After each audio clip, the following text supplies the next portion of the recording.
Hai, Assalamualaikum warahmatullahi wabarakatuh. Salam sejahtera. Apa khabar rakan-rakan sekalian?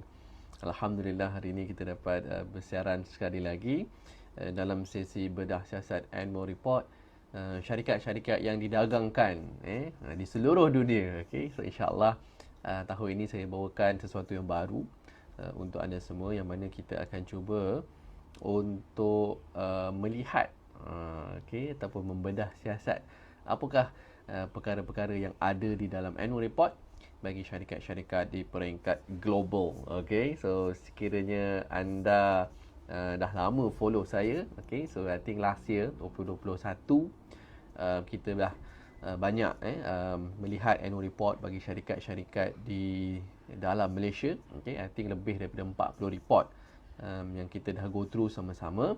Dan untuk tahun ni special sikit, special editions yang mana kita akan bawakan global stocks. Okay, mungkin so far yang saya lihat very interesting untuk kita go through adalah syarikat-syarikat yang listed di US stock market. Kemungkinan juga, okay, so sekiranya ada kesempatan kita akan lihat juga report-report mungkin daripada syarikat-syarikat yang berada di selain daripada US market. Okay, so doakan sama-sama saya diberi kekuatan dan juga kefahaman untuk berkongsi ilmu dengan anda semua, insya-Allah. Alright, so seperti biasa sebelum kita bermula, kongsikan please kongsikan video ini kepada rakan-rakan anda. Mungkin ada yang nak tonton tapi terlupa, okay, dia tak nampak notification. So please kongsikan video ini agar kita sama-sama dapat menuntut ilmu dan belajar sesuatu yang baru. Tajuk pada hari ini, okay, seperti yang saya dah mention di status saya sejak daripada tengah hari tadi, adalah syarikat Facebook Incorporated. Okay, syarikat Facebook ataupun nama barunya Meta Meta. Nama barunya Meta. Tapi untuk annual report yang kita akan tengok ni, dia masih menggunakan nama yang lama, iaitu digelar sebagai Facebook. Okay. Jadi sebelum bermula juga, saya nak test dulu sekiranya anda boleh dengar suara saya dengan jelas dan juga boleh nampak dia punya slide. Boleh komen nampak dan juga clear. Okay, so far saya dah check. Okay, tak ada masalah dan hopefully malam ni semuanya berjalan dengan lancar. Okay, so mari kita mulakan tanpa melengahkan masa. Sekali lagi, Assalamualaikum warahmatullahi wabarakatuh. Salam sejahtera. Thank you so much. Terima kasih kepada anda semua yang turut serta dalam sesi pada hari ini. Dan juga jutaan terima kasih kepada yang dah share this video kepada rakan-rakan anda. Okay, so tajuk malam ini ialah Facebook Incorporated. Okay, tapi sebelum tu izinkan saya memperkenalkan diri saya terlebih dahulu. Mungkin ada yang belum berkenalan dengan saya. So orang kata kalau tak kenal maka berta'aruf lah. Okay, so berkenalan lah. Nama saya Ahmad Arif bin Zulkifli. Saya merupakan graduan dalam Civil Engineering dari UiTM. Dan currently professional qualification saya adalah dalam Syariah Registered Financial Planner ataupun nama pendeknya Syariah RFP daripada MFPC. Dan currently mempunyai dua jenis license. Yang pertama daripada SIDC yang digelar sebagai FPMR, dan juga satu lagi daripada FIMM untuk lesen unit trust. Currently bekerja bersama dengan TSI ataupun The Sophisticated Investor pada masa yang sama sebagai financial consultant bersama dengan Philip Mutual Berhad, dan juga sebagai senior marketing representative 2 bersama dengan Philip Capital Management Sdn Berhad. Okay, dan juga antara pencapaian saya sepanjang 2021, alhamdulillah, saya menjadi $1 million producer MDP, dan juga sebagai top producer untuk dua jenis kategori, iaitu PMA dan juga PMAT untuk beberapa bulan, antaranya bulan Mei, Jun, Julai, Ogos dan juga November, alhamdulillah. Okay, so itu sedikit latar belakang saya. Okay, so kita mulakan. Ini ialah muka depan syarikat annual report bagi syarikat Facebook, ataupun dia disebut sebagai 10K. Okay, so 10K. Form 10K merupakan annual report untuk syarikat yang didagangkan di US market. bagi 10Q itu ialah untuk quarter report. Okay, so dia ada dua jenis juga, quarter report and also annual report. So quarter report dipanggil sebagai 10Q, annual report dipanggil sebagai 10K. Okay, so kalau orang sebut ni 10K, so kita tahulah dia sedang bercakap berkenaan annual report. So kalau 10Q is dia punya quarter report. Okay, so bolehlah nak sembang dengan orang sebab kita dah ada knowledge sikit. Okay, so ini muka depannya yang disubmit is very very straightforward untuk US punya market. Untuk Facebook pun lebih banyak sikit 129. Sebelum ni kita dah go through syarikat Alphabet ataupun Google, I think lebih kurang 100 pages. Dan sebelum tu kita dah go through syarikat Apple, hanya dalam 80 pages, 89 pages macam tu saja. Okay, walaupun multi-billion company, tetapi reportnya taklah setebal syarikat-syarikat di blue chip di Malaysia. Okay, sebab dia tak ada gambar apa. It's very straightforward saja. So ini ke depan nama trading, FB dia punya code name sama macam dekat bursa, dia ada code name juga. So code name dia ialah FB, didagangkan di Nasdaq stock market.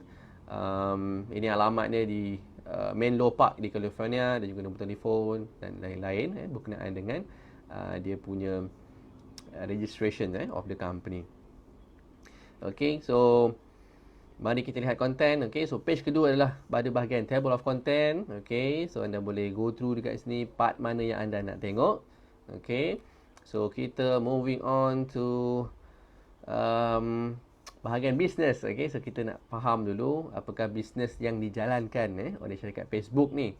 Macam mana dia dapat profit, dari mana dia dapat untung kan? Sebab dia bagi kita percuma. Saya gunakan FB Live ni percuma. Anda sedang tonton juga percuma. Kita guna untuk share, untuk berkongsi dengan kawan-kawan kita, gambar, video kan. Kita tengok update kawan-kawan kita, saudara mara kita, keluarga kita di FB, semua free. Okay, dari mana dah dapat untung berpuluh bilion tu. So kita akan go through hari ni insya-Allah. Okay, so part yang pertama on the business. Okay, so apakah business Facebook ni? Okay, so our mission is to give people the power to build community and bring the world closer together. Okay, so itu mission statement dia. Bagi syarikat Facebook, dia nak bawa manusia people together dan juga semakin dekat walaupun jauh. Okay, we build useful and engaging products that enable people to connect and share with friends and family through mobile devices, personal computer, virtual reality headsets and in-house devices. We also help people discover and learn about what is going on in the world around them, enable people to share their opinions, ideas, photos and videos and other activities with audience ranging from their closest family members and friends to the public at large, and stay connected everywhere by accessing our product including Facebook, Instagram, Messenger, WhatsApp and Facebook Reality Labs. Okay, so dia nak menghubungkan manusia di seluruh dunia untuk orang berkongsi pendapat, idea, gambar, video, activities, sama ada dengan keluarga kita, sahabat-sahabat kita, mungkin juga untuk umum. So kita mungkin tulis sekarang kita punya opinion secara public. So orang boleh share, orang boleh komen, orang boleh argue dengan kita, orang boleh setuju dengan kita. Itu dah tempat apa yang disediakan oleh Facebook. Okay, so selain Facebook, Facebook itu is the parent company ataupun sekarang ni Meta. Yang report yang kita lihat ni dah untuk tahun 2020, so namanya belum Meta lagi lah. So mungkin yang latest report nanti mungkin dia gunakan nama Meta. But dia punya structure, so Facebook di bawahnya dia ada juga dia punya ada components termasuk Instagram, Facebook Messengers, WhatsApp dan juga Facebook Reality Labs. So itu semua produk-produk ataupun services yang ditawarkan bersama dengan Facebook itu. So dia akan sebut sebagai dia punya brand. So brand. So kalau kita nampak, kita buka sekarang WhatsApp, okay, so WhatsApp bawah tu dia tulis Meta, gambar Meta. Kalau kita buka Instagram pun sama, Meta. So itulah semua produk-produk di bawah Facebook. Walaupun dia bukan dihasilkan oleh Facebook, dia acquire sebenarnya dulu Instagram ni, WhatsApp tu, okay. So, tapi sekarang semuanya dah duduk di bawah Facebook, okay. Alright, so okay, kat sini yang penting. We generate substantially all our revenue. Okay, so ni mana datang dia punya revenue? Mana datang dia punya business tu? From selling advertising placement to marketers. Okay, inilah business model dia. Macam mana Facebook mendapat keuntungan, macam mana Facebook dapat income berpuluh bilion US dollar. Dia punya revenue pun berpuluh bilion US dollar adalah dengan menjual, selling advertising placement to marketers untuk orang-orang yang nak memasarkan sama ada produk ataupun servis mereka menggunakan platform Facebook, sama ada Facebook, Instagram, WhatsApp saya rasa tak ada lagi lah yang kena charge, tapi fokusly on Instagram dan juga Facebook dan juga Facebook Messengers. Okay, itulah business model dia, is advertising. Sama apa yang kita go through semalam, iaitu syarikat Google. Cuma Google dia ada lebihan, satu lagi yang dia ada is cloud. Dia ada juga sediakan Google Cloud untuk subscribers menggunakan dia punya cloud service. Okay, so untuk Facebook hanya untuk advertising. Tapi juga dia samalah dalam kategori advertising tu, sama ada untuk engagement ke, sama ada untuk dapatkan brand ke, tu dia ada juga. Kalau kita untuk advertise Facebook, kita perlu ada page. Personal Facebook dia tak boleh buat FB ads. So kena guna page. Tu dia boleh buat untuk FB ads tu. So kita boleh pilih sama ada untuk brand awareness ke, nak create engagement dengan orang ke dan sebagainya. So itu kategori-kategori dia. Berbeza. Okay. Our ads enable marketers to reach people based on variety of factors including age, gender, location, interest and behavior. Okay, so ni kalau kita set FB ads apa yang biasa gunakan FB ads tu akan tahulah. Bila set untuk ads tu kena masukkan benda-benda ni. Umur, gender, location kat mana, apa interest dia dan juga behavior. This is where the parts is knowing your customer.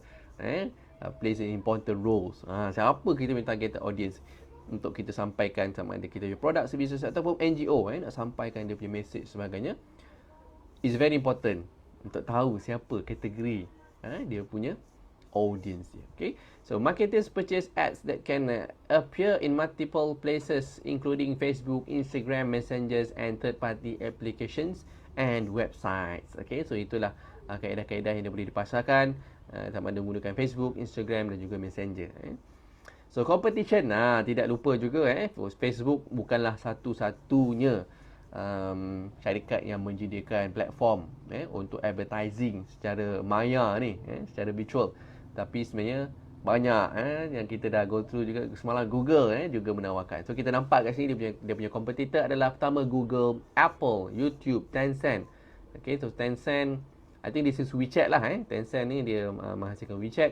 Yang ni Snap, I think is the Snapchat, Twitter, ByteDance. ByteDance is company yang menghasilkan TikTok. So ByteDance, Microsoft dan juga Amazon. Okay, so ini adalah antara beberapa kompetitor untuk syarikat Facebook. Kerana mereka juga menawarkan servis yang lebih kurang sama untuk advertising, business advertising.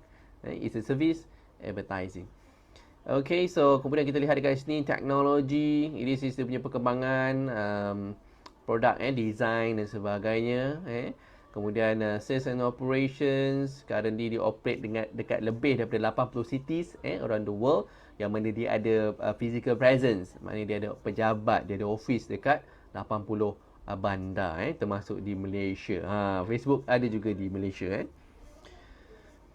Marketing, okay, so this is dia punya kaedah menarik orang. So dulu dia punya growth adalah organic. Maknanya orang, dia tarik orang bukan guna iklan. Dulu kalau kita tengok ada movie kan berkenaan dengan Facebook ni, tajuknya The Social Network kalau tak salah saya. So dia sebenarnya dulu originally untuk Harvard students saja, very exclusive. Harvard.edu. Siapa yang ada email tu je boleh masuk dalam that time bukan Facebook lah, The Facebook kot nama tu. Kemudian dia kembangkan, dia buka kepada Stanford University, kemudian kepada around Harvard ada kawasan tu, dia buka untuk orang yang lebih ramai. Dulu memang fokus untuk Harvard student saja, very exclusive. Kemudian dia buka, dia kembangkan sampailah sekarang. Okay, so kita juga connected dulu. I think kita dapat sebab orang refer kan, orang invite kita untuk join Facebook. Ada kawan invite, seorang sebut-sebut Facebook tu, kita pun start explore. So that is dipanggil sebagai organic growth. Bukan melalui campaign, bukan dikeluarkan modal untuk tarik orang. So itu generally secara dululah, daripada dulu macam ni dia boleh grow. Okay, so IP government regulation. Okay, so this is on the governance part. Okay, tidak lepas juga Facebook ni dengan beberapa regulatory requirement, sama ada di US, di Europe, dan juga di tempat dan negara yang mereka beroperasi. So this is dalam BRICS, I think dia akan listkan benda ni on the regulatory part, because this is a universal conglomerate. So dia beroperasi di banyak negara, so dia kena mematuhi undang-undang untuk banyak requirement. Okay. Right, registration. So dia ada juga sebenarnya fines ataupun settlement yang perlu dijelaskan. Sebenarnya kita tengok Google juga ada pernah kena keluarkan modal ataupun untuk bayar fines dan juga settlement. Facebook juga tidak terkecuali untuk membayar beberapa billion US dollar, bukan sikit-sikit. Okay, so human capitals, I think pekerja worldwide, dia punya global workforce tak sebanyak company yang lain. Okay, yang lain mungkin beratus ribu, yang ini baru 58,000, tapi still banyak lah. Okay, sebab syarikat besar, 58,000 orang staff dia di seluruh dunia. This is as of 31st December tahun 2020. Okay. Dan juga I think dia ada growth. Nanti kita tengok kalau dia ada mention pertambahan pekerja untuk 2020 ni meningkat beberapa puluh persen berbanding tahun 2019. Okay. Okay, dan juga apa ni lah, dia mention all the diversity and inclusion. So dia ada ethnicity yang bekerja di Facebook ni, kebanyakan majoritinya adalah daripada ASEAN, Asian country, 44.4%. So ramai. So kita orang ASEAN ni banyak juga sebenarnya bekerja di Facebook. Kemudian white people ada 41%, Hispanic 6.3%, 4% lagi dekat more ethnicity, black is 3.9 dan lain-lain. Okay. So ada juga dia punya ni lah, target dia by 2025 dia nak increase the black leadership by 30%. So itu dia punya dari segi human resource, ke mana dia nak mempelbagaikan lagi keterbukaan dia dari segi penglibatan lebih ramai orang, bukan spesifik kepada satu gender ataupun satu etnik sahaja. Okay. Dan juga of course women leadership dia nak increase juga.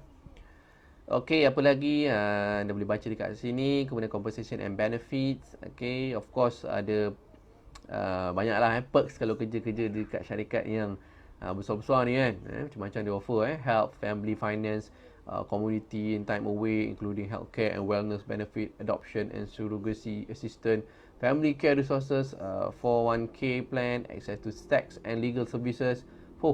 Memang banyak lah kita kat Malaysia tak adalah sebanyak ni kalau perks tu. Even syarikat-syarikat MNC pun tak lah macam ni punya details dia bagi. Ada perks yang banyak tapi kalau syarikat overseas ni, kalau dia bagi tu lagi banyak lah. Okay. Kemudian on the corporate information, this is dia punya address dia, kat mana location dia, apa semua. Okay. Kemudian availability of information, dah boleh dapat dia punya report di laman web dia. Tak semestinya perlu jadi shareholder. Zaman dulu kalau nak annual report kenalah jadi shareholder, nanti dia hantar kat kita. Ataupun of course you kena pergi kat library lah. Library tempat yang ada kumpul all the reports tu juga boleh. Tapi sekarang dekat rumah sambil-sambil kat mana-mana pun download online. Kita guna phone ke, kita guna laptop ke, kita guna tablet ke, kita boleh access the report di hujung jari kita boleh go through, seperti yang kita buat sekarang ni. So anda just tengok pun pakai handphone je, saya bacakan untuk anda. Okay, so anda tak perlu nak go through line by line. Of course kalau you nak baca lebih details, you can baca line by line. Okay, so saya hanya akan pergi kepada bahagian-bahagian yang saya rasakan important. Okay, but again sebagai disclaimer, lupa saya nak mention tadi awal session, sesi ini tidak memberikan sebarang buy call, tidak memberikan sebarang sell call, dan tidak memberikan sebarang nasihat pelaburan. Okay, so sebarang risiko pelaburan adalah di atas diri masing-masing. Okay, so apa yang kita cuba buat untuk kita memahami berkenaan dengan suatu syarikat, untuk kita faham apa business model dia, macam mana dia dapat income, apa business operation dia dan sebagainya, sebelum kita membuat sebarang keputusan, sama dia nak melabur atau tak melabur ke, terpulang kepada masing-masing. Okay, so page ke-12 adalah on the risk factor. Disenaraikan, this is part of the risk management. I think semua listed company dia kena ada bahagian risk management ni, very important. So dia senaraikan semua risk dia, memang banyak dekat sini, anda boleh baca satu persatu. Apakah risk yang associated to this company. So sekiranya anda nak melabur contohnya, anda kena tahu dulu apakah risiko-risiko dia. Sebab any investment, this is a basic rule. Any investment is come with a risk. Basic rule. Kalau ada orang datang ke anda, dia tawarkan investment ni tak ada risiko, high return. So larilah cepat-cepat. There is no such thing zero risk, high return. Kalau high risk, it's come with high return, it's come with a high risk. Itu formula basic dalam investment. So risiko yang tinggi, barulah berpadanan dengan dia punya rewards dia, risk and rewards tu. Kena ni lah, balance. Mana ada hari ni labur, esok terus dapat 1000%. Itu dengan zero risk sebab tu. Itu memang tak pernah sabarlah. Okay, so basic rules, every investment is come with the risk. Higher returns come with the high risk. So please kena hafal mantra tu. So anytime orang datang kepada anda, so anda tak lagi tertipu. Ramai dah sebenarnya yang dah tertipu dengan benda-benda investment yang dah lah tak legal. Nampak pun, kita dengar pun sekali dah tahu dah. This is scam. This is benda-benda yang tak syariah dan sebagainya. Okay. Alright, so kita terus sekali. Ni semua bahagian risk memang panjang bahagian risk dah boleh go through. Sebab dia nak mention apa semua risiko yang associated to their company. Okay, it's very important kena senaraikan. So siapa yang buat risk management ni memang penat sikit lah. Sebab banyak betul. Termasuklah sebab this company operate around the globe. So lagi lah macam-macam dia punya risiko dia. Alright, so page yang kita nak tengok seterusnya adalah page 47, 48. Okay, so page 48. Okay, this is the second part ataupun part number 2 on the market for registrants common equity, related stockholder matters and issuer purchases of equity securities. Okay, so class A, itulah dia punya jenis stock untuk FB ni. Dekat US stock ni normal lah, dia ada class A, class B, class C dan sebagainya.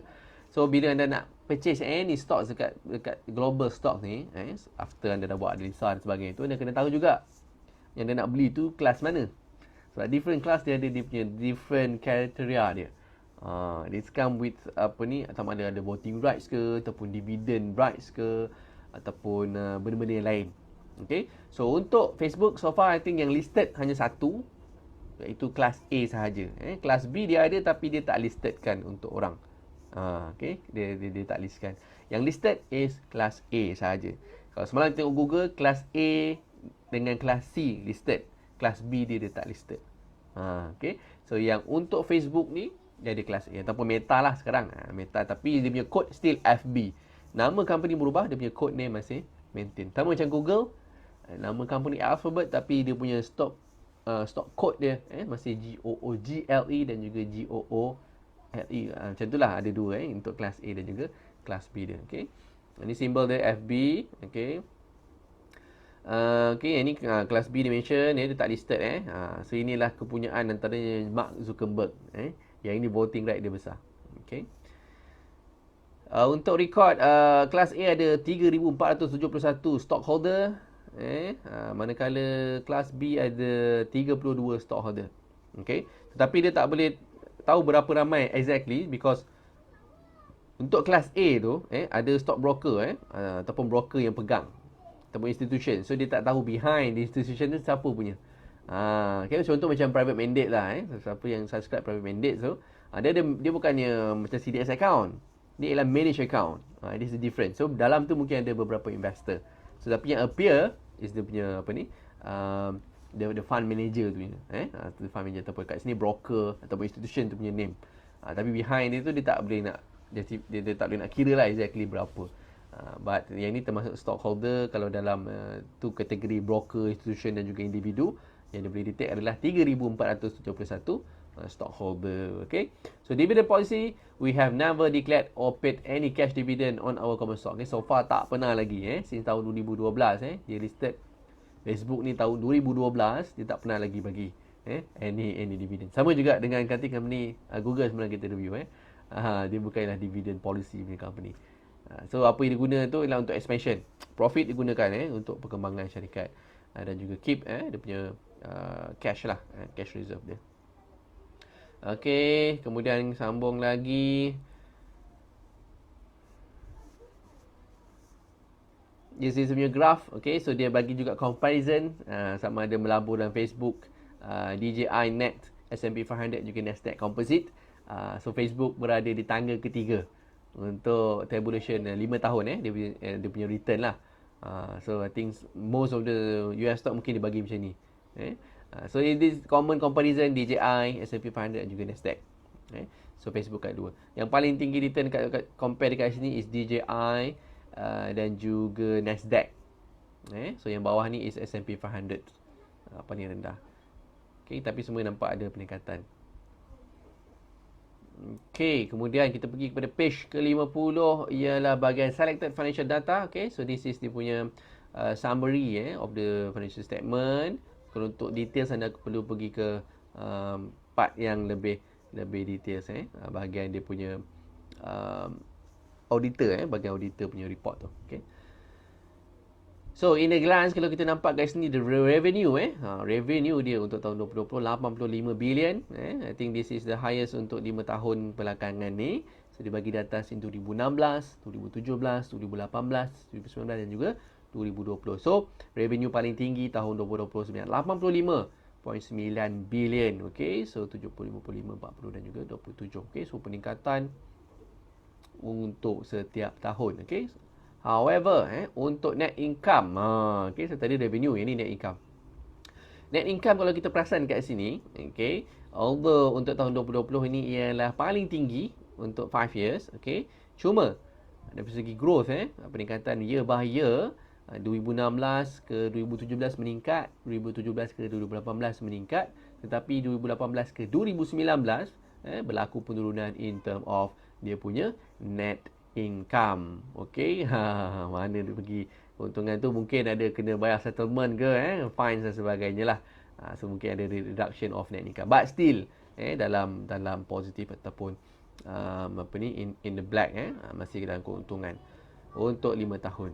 So the highest untuk 5 years tahun 2020 dengan 29.1 billion US dollar. Okay, ini kelas A dengan kelas B dia sama, dia punya net income dan juga earnings per share, dia punya EPS untuk kelas A dan juga kelas B juga sama. Okay, so yang tadi saya mention kelas B dia ada voting right lebih. Kalau tak salah saya dia ada lebih kurang 10 kali ganda voting right compared to kelas A. So itu sebab that's why I think Mark Zuckerberg masih dia punya lah dominant shareholder dia. Okay, alright. Kemudian bawah ni consolidated balance sheets. Okay, anda boleh go through kat sini. Dia punya cash equivalent and marketable securities 61 billion.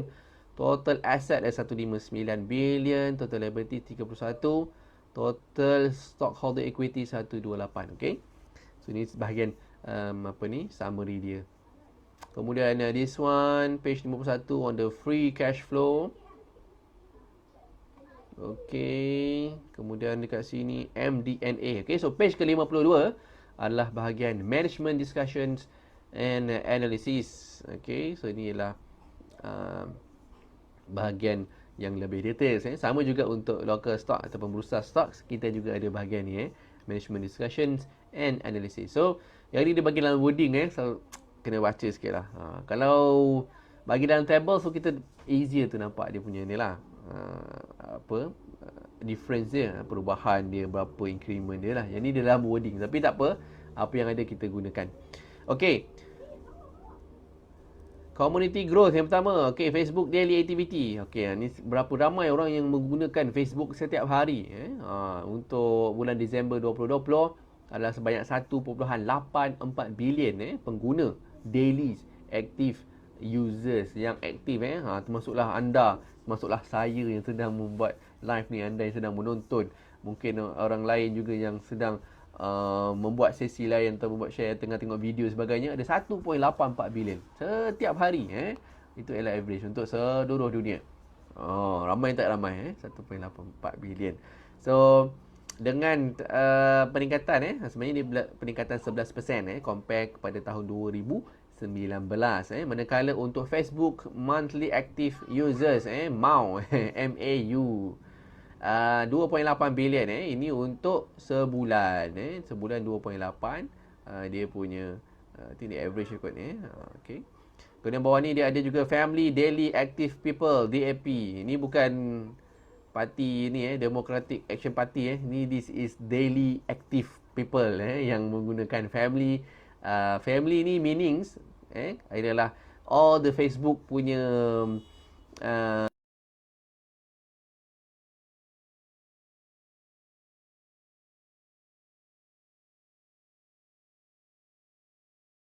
group messenger. So itu semua termasuk dalam family daily active tu. Okay.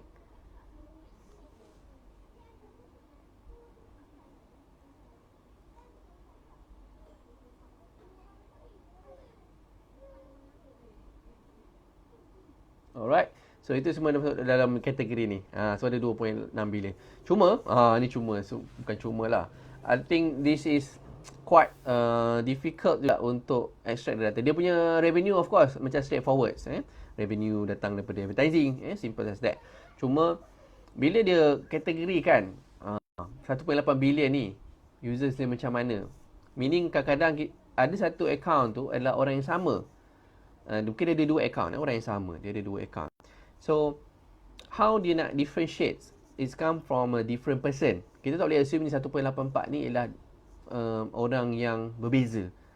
Okay, sebab mungkin dia ada beberapa. Ni terutama kalau ada yang buat fake account ke, ada yang buat account kedua, ada orang yang buat account ketiga pula. So sebenarnya dia adalah orang yang sama. Tapi dari segi account, this is what Facebook trying to do. Dia nak dia sedang kurangkan sekarang ni account-account yang, dan juga termasuk account business yang menggunakan personal page. Personal dia bukan page, dia gunakan personal FB. Itu juga dia tak allow sebenarnya. So siapa yang faham konsep tu, kalau nak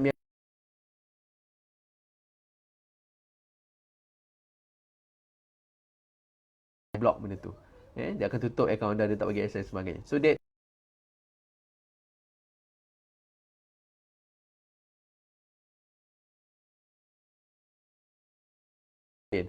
so 2.6 bilion ni, problem is kalau saya contohnya ada Facebook, ada Instagram, ada WhatsApp.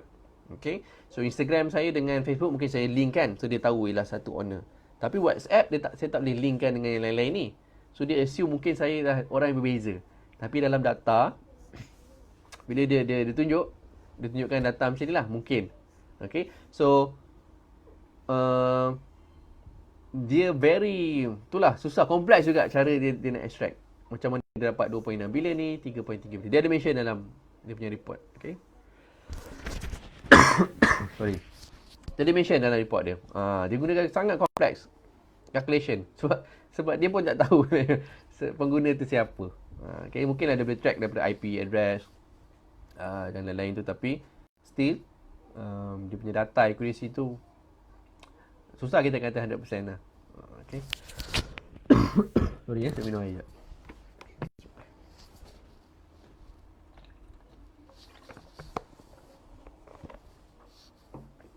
Alright, so kita moving on. This is punya comparison financial data compared to the previous year. Kita tengok tadi kat atas. Okay, this is the new trends. Okay, Facebook trends. Nampak ada peningkatan from year. This one from quarter to quarter kalau table ni. Tapi itulah, dia punya graph ni tak berapa clear macam tak cantik betul. So, dia tak sharp dia punya wording tu. Okay, so mungkin boleh improve in the following year Facebook. So anda nampak growth lah daripada segi daily active users, daripada segi country allocation ataupun region, US dan juga Canada dalam satu kategori. So nampak ada peningkatan dan juga penurunan sikit compare quarter to quarter. Saya pun tak tahu kenapa dia buat quarter to quarter sebab macam banyak pula nak tengok. Kalau year by year I think more easier lah kita nak tengok. So yang ni untuk Europe nampak ada peningkatan, penurunan dari peningkatan. Asia Pacific termasuk kita nampak ada growth memanjang. Okay. And the rest of the world ada peningkatan juga. Yang paling tinggi kalau nampak kat sini adalah datang daripada Asia Pacific pengguna. Daily active user 744 juta datang daripada Asia Pacific. Okay, yang ni monthly active users. Ini monthly, tadi daily. Yang ni monetization. Okay, ni datang, duit tu datang daripada mana? Okay, banyaknya duit tu datang daripada mana? Pertama kita nampak kat sini on the revenue. This is sama juga quarter to quarter. Susah sikit nak tengok. Okay, tapi anda boleh baca kat sini bawah ni dia mention quarter yang mana. Latest yang December datang untuk worldwide adalah 28 billion. Untuk pecahan dia US dan juga Canada adalah 13.7 billion datang daripada US dan juga Canada. Europe 7 billion, Asia Pacific 4.7 billion, dan juga rest of the world 2.5 billion. Okay, so kita nampak kat sini walaupun pengguna Asia Pacific adalah yang paling tinggi, tetapi revenue yang datang tidaklah bukan yang paling tinggi untuk Facebook. Malah dia sebenarnya adalah kedudukan yang ketiga compared to other regions. So US dan juga Canada adalah negara yang menyumbang revenue paling besar masih untuk Facebook. So mungkin orang kat sana, bisnes kat sana menggunakan Facebook Ads dengan secara agresif. Malaysia mungkin ataupun Asia country Asia Pacific ni ada peningkatan lah. Kita nampak untuk the past 1 year untuk 4 quarter tu ada peningkatan lah untuk tahun 2020. This is tahun 2020 waktu pandemik tu. So mungkin ada peningkatan kat situ. Okay. Dan juga kita nampak dekat sini dia the last quarter untuk every year tu dia paling tinggi. So this is maybe kalau dia mention kat sini due to cuti ataupun ada musim-musim perayaan. Contohnya mungkin Christmas, mungkin ada Black Friday punya sales. So itu mungkin menyumbang kepada dia punya advertising revenue yang tinggi untuk end of the year. End of the year tu mana the fourth quarter setiap tahun tu. Kita nampak kat sini 2019, 2020 dan juga 2018 kat sini. So kita nampak itu paling tinggi lah compared to the other quarter. So cuti ataupun musim-musim perayaan juga menyumbang kepada dia punya revenue. Alright, so seterusnya apa lagi yang dekat sini? Trends in our family matrix. Okay, ini juga anda boleh go through satu persatu. Okay, sama juga dia bagi quarter to quarter. Ini dia punya pecahan yang lebih details dia punya brief explanations berkenaan dengan daripada mana income ataupun revenue tu datang. Okay. Okay, di page yang ke-64 kita nampak kat sini the revenue. Okay, so pertama datang daripada advertising, yang kedua datang daripada other revenue. Other revenue tak banyak tapi dia masukkan juga. So advertising of course kita tahu tadi untuk Facebook ads, Instagram ads dan sebagainya. Ada revenue ni datang daripada hardware devices, net fee we receive from developers using our payment infrastructure revenue and from various other resources. Okay. Yang bawah ni dia explain berkenaan dengan cost of revenue dengan juga OPEX. Ada page ke-65, sama juga kita dah go through tadi. Cuma dekat sini kita boleh nampak berapakah kos-kos yang dikeluarkan untuk R&D contohnya. R&D 18 bilion digunakan Marketing and sales juga tidak ketinggalan. Sebanyak 11.5 bilion untuk didapatkan marketing and sales. So ini juga ada peningkatan untuk 3 tahun ni. Nanti mungkin lah sekarang siapa yang guna FBS dia nampak dia buat engagement dia kata boleh contact dengan dia punya customer service punya people kan untuk dapatkan explanation. Dulu tak ada benda-benda ni. Masa saya gunakan, saya dah buat page I think starting tahun 2014 ataupun 2013 macam tu. Saya ada page. Dan masa tu saya taklah aggressively, saya tak pernah buat pun ads apa sebagainya lah. Saya just buat page nak try masa tu. So lately ni mungkin ada banyak lah perubahan, dia punya macam-macam lah dia nak bagi galakkan kita untuk gunakan ads tu. But it depends on the business lah, sesuai ataupun tidak. Okay. Kemudian income tax. Okay, dia bayar berapa? Provision for income tax 4 bilion dia bayar. 4 bilion untuk tax sahaja. Okey, kemudian apa lagi kat sini? Kita boleh nampak.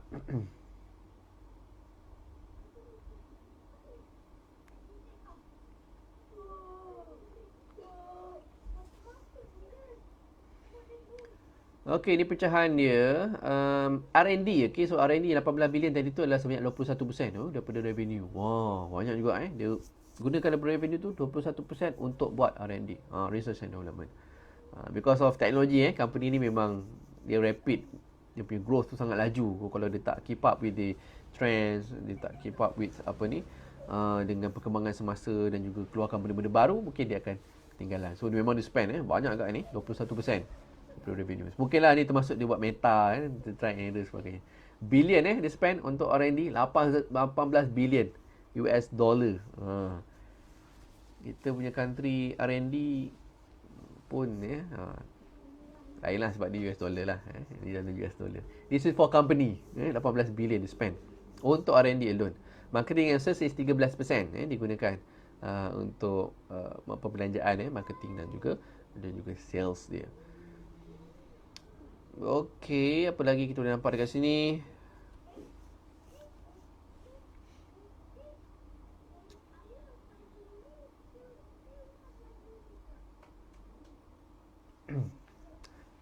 General and administrative. Okay, so kat sini kita nampak ada satu benda. Legal accrual related to FTC settlement. Okay, so ada bayaran settlement yang dia buat pada tahun 2019 sebanyak 5 bilion. 5 bilion. Okay, 5 bilion dia bayar. Pada tahun 2019 lah. Google juga tidak terkecuali. Kita go to semalam ada juga dia pernah beberapa kali membuat penjelasan dari segi fine ataupun settlement. Juga dalam bilion. Dia main bilion je dia punya settlement dia orang ni. So of course lah kat US ni orang kata isu saman menyaman ni macam dah jadi income. Ada orang kadang cari income dengan saman syarikat lah apa. Very a different approach untuk dapatkan pendapatan lah. So lain sikit daripada Malaysia. Kita tak adalah banyak sangat kes saman-saman macam tu. Okey, kemudian apa lagi yang ada dekat sini? Tax tadi, tax ni lah 12, lebih kurang 12%. Effective tax rate. Okey. Effective tax rate dia adalah 12.2. 2019 tinggi, 25. Okey. Alright, so moving on. Apa lagi yang ada di dalam report ini? Ini bahagian quarterly result operation. Okay, so tak apa. Dah boleh go through yang ni. Ini pun tadi dah tengok kat atas. Lebih kurang sama. Okay. Kemudian this is financial statement. Okay, so this is financial statement dia keluarkan oleh public accounting firm yang audit lah, audit firm.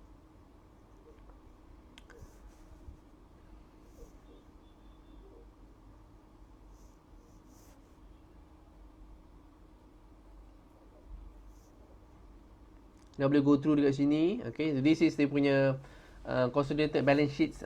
Okay, yang ni dah audited oleh I think EY juga Ernst & Young juga dia punya auditor. All the assets, all the liabilities, Okay, kemudian dia punya revenue, kemudian dia punya cost, expenses, semua masuk kat dalam ni lah. Kita boleh go through. Apa lagi kat sini? Stockholder equity. Ini dia punya cash flow, income, expenses, dekat belah sini. Sambungan dia.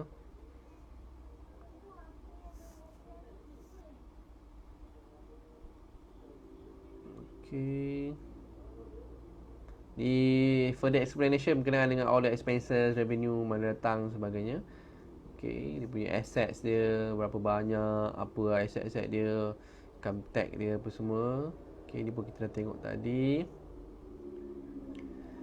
Alright, so this is this is dia punya cash and cash equivalents. Dan juga marketable securities. Kita tengok kat sini. Cash yang dia ada sekarang ni adalah ni dalam bentuk liquid, yang betul-betul liquid, cash, betul-betul cash. Bukan dalam marketable securities. Ada 6.4 billion dalam cash. Money market fund ada 9.7 billion. Okay, so saya mention company normally dia takkan letak semua dalam cash, because rugi kalau letak dalam current ataupun saving account. Saving account tak adalah, current account. Sebab memang kena makan inflation macam tu je.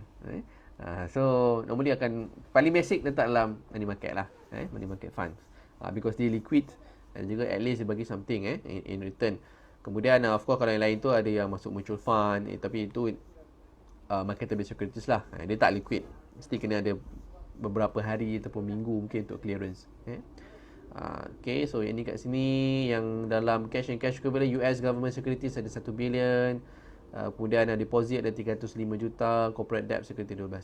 Marketable securities US government security 20 billion, US government agency security, corporate debt security dan lain-lain. Okay, so total dia punya cash and cash equivalent and marketable securities ada 61.9 billion. Okay, so ni cash and cash equivalent dan juga marketable securities dia. Okay, ni hutang yang ni dalam setahun lagi, bertahun lagi. Equity. Okay, dia ada juga investment. Okay, dia ada satu investment dekat Geo Platform Limited. Ni nama dia Geo. Iaitu subsidiary daripada Reliance. Reliance Industries Limited. Sebanyak 5.82 billion US dollar. Okay, so Geo Reliance ni I think dekat dia lah.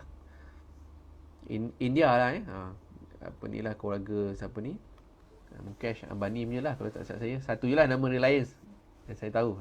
Tak tahulah kalau kat negara lain ada. Tapi yang Reliance Industry is dekat India tu, owned by apa ni, Ambani's family tu, Reliance. So dia ada dekat situ 5.82 billion. Geo nama dia, Geo Platform Limited. Okay. Dia baru apa ni actually masuk dalam tahun 2020, Julai 7 Julai 2020. Okay, so itu beberapa apa ni dia punya cash equivalent dan juga beberapa investment yang dia ada. Untuk lain-lain nanti anda boleh baca sendiri, go through, mungkin anda nak go through one by one dan sebagainya. Tak tebal mana, 129 pages saja, tapi as far untuk sesi kita ni yang kita go through tadi, itu sahaja. Alright, so sebelum saya akhiri, seperti biasa saya nak kongsikan kepada anda salah satu bentuk pelaburan global stocks yang menggunakan quantitative investment daripada Phillip Capital Management Sdn Bhd. Ini adalah dia punya fact sheet dia. Okay, kepada anda yang berminat untuk dapatkan maklumat yang lebih lanjut, boleh hubungi saya sama ada di bahagian komen ataupun kontak link yang saya berikan untuk direct contact dengan saya. Mungkin perlukan lebih penjelasan, lebih pendetailan, boleh contact dengan saya. Okay, so just saya nak kongsikan dekat sini as far for bulan Disember ni, period ending 30th November 2021, dia punya 1 year return is 25.87%, 25.87%. Year to date dia 18.09%. Okay, but this is not a guaranteed return. Dia ada risiko. Of course this is higher risk because kita invest dekat overseas, dia ada currency risk dan juga risk yang lain.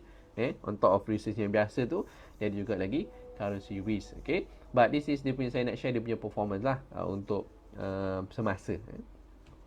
Dan negara-negara yang dia akan invest bukan hanya di US. Okey, bila kita sebut global stocks, normally orang kata macam US je, tapi bukan.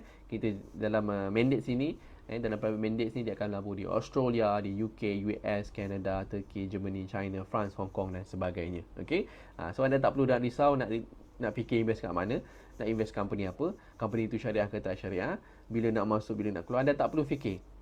So anda just relax, bagikan kepada Phillip Capital untuk mereka managekan investment anda from A to Z, daripada buka account, selection of stocks, nak buat rebalancing, nak take profit, cut loss dan sebagainya itu, all will be managed by the Quant. Kita dengan investment ni gunakan Quant, but dia akan dimonitor oleh portfolio managers juga. Okay, so ini adalah investment untuk global stocks. Dan untuk nilai minimal permulaan adalah bermula 100,000 dan ke atas, dan juga untuk tambahan modal seterusnya adalah dalam keadaan 10,000 ke atas. Okey, so bagi anda yang berminat untuk dapatkan lebih penjelasan lanjut berkenaan dengan Quant investment global ni, boleh contact saya, dan kita boleh mungkin membuat video conference ataupun kita boleh meet up untuk further explanation. Alright, so sehingga kita berjumpa lagi, hanya sampai di sini perkongsian saya hari ini. InsyaAllah kita jumpa dalam sesi yang akan datang. Saya akhiri dengan Assalamualaikum warahmatullahi wabarakatuh.